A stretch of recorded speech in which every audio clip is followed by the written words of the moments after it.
अब तक इस केस में लीपापोती क्यों की जा रही है?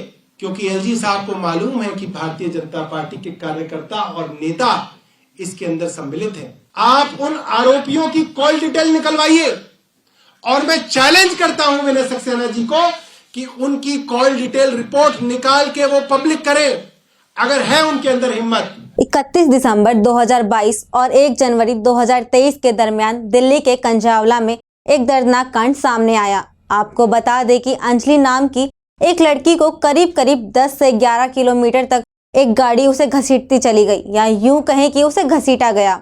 नमस्कार, मैं हूं माही और आप देख रहे हैं स्पाइस न्यूज भारत। 31 दिसंबर रात अंजलि एक बर्थडे पार्टी में गई, जहां उसके साथ कुछ ऐसा हुआ कि लोगों ने उम्मीद भी नहीं की होगी। आपको बता दें, उन दोनों लड़कियों ने काफी शराब पी हुई थी और उन दोनों ने होटल में लड़ाई भी की। वहीं होटल के मैनेजर का कहना है कि होटल में लड़कियां अकेले नहीं थी, बल्कि उनके साथ कुछ लड़के भी शामिल थे। उन लड़कों ने भी शराब पी हुई थी। कुछ समय बाद दोनों आपस में लड़ाई करके स्कूटी पर सवार होकर निकल गए। आपको बता दें, जैसे ही वो दोनों लड़कियां स्कूटी पर थोड़ी ही दूर चली होंगी कि पीछे से 5 लड़कों ने कार समेत स्कूटी को टक्कर मारते हुए उस लड़की को 2 घंटे अपनी गाड़ी के नीचे रौंदा। सीसीटीवी फुटेज में साफ नजर आ रहा था कि लड़की की क्या दुर्दशा हुई। उसके शरीर पर एक भी कपड़े का तिनका नजर नहीं आया। वैसे तो इस केस में कई बड़े खुलासे और कई नए मोड़ सामने आए, पर इसमें अहम मुद्दा यह है कि गाड़ी सवार उन 5 आरोपी में बीजेपी नेता मनोज मित्तल भी शामिल है। अब लोगों ने मनोज मित्तल की फोटो को फाड़ना शुरू कर दिया। सूत्रों के मुताबिक सुल्तानपुर में मनोज की राशन की दुकान है। इन दिनों मित्तल को बीजेपी वोट 42 मंगोलपुरी का सह संयोजक बनाई जाने पर पार्टी को धन्यवाद दिया गया। आज तक के रिपोर्ट्स के मुताबिक मनोज मित्तल उस समय गाड़ी में था।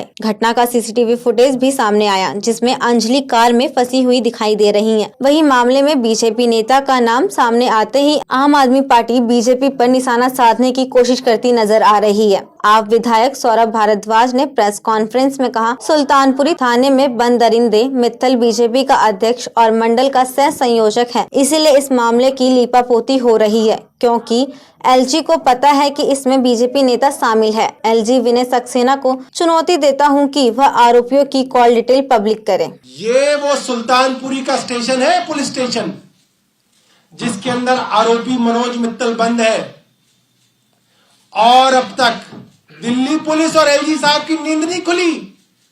उन्होंने ये नहीं बताया कि इस केस के अंदर लीपापोती क्यों की जा रही है, उस बच्ची को इंसाफ क्यों नहीं मिल रहा।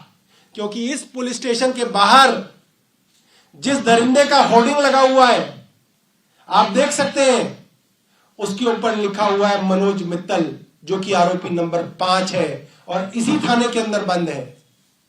और दिल्ली पुलिस के किसी अफसर ने और एलजी विनय सक्सेना ने आज तक ये बताने की हिम्मत नहीं की कि यह आदमी भारतीय जनता पार्टी का अध्यक्ष है, इनके मंडल का सह संयोजक है, और इसके होर्डिंग उसी पुलिस थाने के बाहर लगे हुए हैं जहां पे वो आदमी, वो दरिंदा, वो खूनी, वो बंद है। ये है उसका होर्डिंग और ये है उसका उस दैत्य का चेहरा। देखिए, अब तक इस केस में लीपापोती क्यों की जा रही है? क्योंकि एलजी साहब को मालूम है कि भारतीय जनता पार्टी के कार्यकर्ता और नेता इसके अंदर सम्मिलित हैं। और मैं दावे के साथ कह रहा हूं, आप उन आरोपियों की कॉल डिटेल निकलवाइए और मैं चैलेंज करता हूं विनय सक्सेना जी को कि उनकी कॉल डिटेल रिपोर्ट निकाल के वो पब्लिक करें, अगर है उनके अंदर हिम्मत। ये तो हुई इस घटना की बात। अब जनता मौजूदा सरकार से यह जानना चाहती है कि सरकार ने कई बड़े वादे किए, जैसे बेटी बचाओ और बेटी पढ़ाओ। वहीं आम आदमी पार्टी ने भी कई बड़े वादे किए थे कि मेरे सत्ता में आते ही रेप कम होंगे, गली गली में सीसीटीवी कैमरा होंगे, लड़कियों के लिए फुल सिक्योरिटी होगी। तो कहाँ गए ये सब वादे? अभी तक लड़कियां सेफ नहीं है। इससे पहले भी कई बड़े कांड हुए हैं, जैसे निर्भया, श्रद्धा, झारखंड की अंकिता और अभी वो छोटे कांड जिन पर तो नजर भी नहीं जाती। अभी के लिए इतना ही। तमाम जानकारियों से जुड़े रहने के लिए हमारे चैनल स्पाइस न्यूज भारत को सब्सक्राइब करें। वीडियो पसंद आया तो वीडियो को लाइक करें, शेयर करना बिल्कुल भी ना भूलें। धन्यवाद।